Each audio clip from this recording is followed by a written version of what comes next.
வணக்கம் மக்களே, welcome to the adventure show. இன்னைக்கு ஷோ நம்ம பார்க்க போறது தி போட் அப்படின்ற ஒரு இட்டாலியன் மூவியோட ரிவ்யூ. இந்த படம் பாத்தீங்கன்னா அமேசான் பிரைம் ஓடிடி ஆப்ல அவைலபிளா இருக்கு, தமிழ் டப்பிங்லயுமே அவைலபிளா இருக்கு. இந்த படம் ஒரு ரிவெஞ்ச் த்ரில்லர் அப்படின்ற மாதிரி எடுத்திருப்பாங்க. அதுவும் நடு கடல்ல தத்தளிக்கக்கூடிய 3 கப்பிள்ஸை மையமா வச்சு அமைக்கப்பட்ட கதை.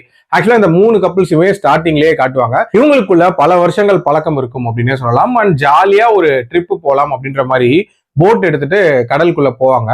போன இடத்துல நல்ல சரக்கு அடிக்கிறாங்க, போதை ஏத்திக்கிறாங்க, அப்படியே மட்டையாறாங்க. திருப்பி கண்ணு முழிச்சு பார்க்கும்போது நடு கடல்ல தனியா நிக்கிறாங்க அப்படின்னே சொல்லலாம். அது மட்டும் இல்லாம இவங்க கப்பலுக்குள்ள யாரோ பூந்து அத்தியாவசிய பொருட்கள் எல்லாத்தையுமே எடுத்துட்டு வர போயிட்டாங்க. சோ எப்படி சர்வே ஆக போறோம் அப்படின்ற மாதிரி பயந்துட்டு இருக்காங்க. சோ இதெல்லாம் பண்ணது ஒரு நபர் தான்.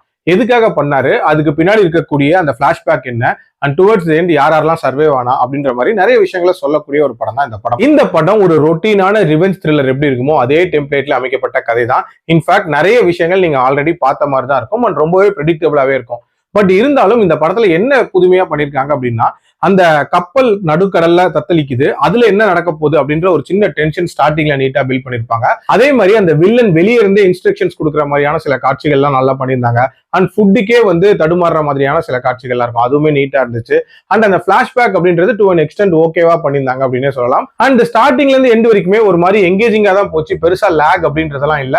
அண்ட் டியூரேஷன் வைஸ்மே பாத்தீங்கன்னா ஒரு 1.5 மணி நேரத்துக்குள்ள கிறிஸ்பா முடியக்கூடிய ஒரு படம் தான். பட் பிரச்சனை என்னன்னா, இந்த படத்துல டீடைலிங் அப்படின்றதெல்லாம் சுத்தமா இல்ல அப்படின்னு சொல்லலாம். ஃபர்ஸ்ட் ஆஃப் ஆல் இந்த 6 பேரோட கேரக்டர்ஸை பத்திய ஒரு சின்ன இன்ட்ரடக்ஷன் அப்படின்றதாவது கொடுத்துருக்கலாம். சும்மா ரேண்டமா வந்து அவங்களை காட்டிட்டு அதுக்குள்ளேயே இந்த சம்பவங்கள்லாம் நடக்கிற மாதிரி காட்டியிருப்பாங்க.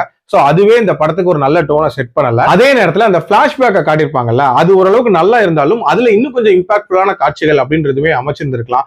அண்ட் ஒரு சிலரோட இறப்புகள் அப்படின்றதுமே யார் இறந்தாங்க யார் பொழைச்சாங்க அப்படின்றது கூட கிளாரிட்டி இல்லாம சொல்லியிருப்பாங்க. சோ அதெல்லாமே இன்னும் பெட்டரா பண்ணியிருந்திருக்கலாம். எல்லாத்துக்கும் மேல இந்த படம் வெரி ஸ்ட்ரிக்ட்லி ஃபார் அடல்ட்ஸ். ஏன்னா ப்ராப்பரான அடல்ட் கண்டென்ட் இதுல இருக்கு, அதுக்கேற்ற மாதிரி பிளான் பண்ணிக்கோங்க. ஓவரால் ஒரு ரொட்டீனான ரிவெஞ்ச் த்ரில்லர் தான். பட் டைம் இருந்தா பார்க்கலாம், போர் அடிக்காம போகும். என்னோட ரேட்டிங் இந்த படத்துக்கு 2.6 out of 5. மீண்டும் அடுத்த விமர்சனத்தில் சந்திக்கிறேன். நன்றி, வணக்கம்.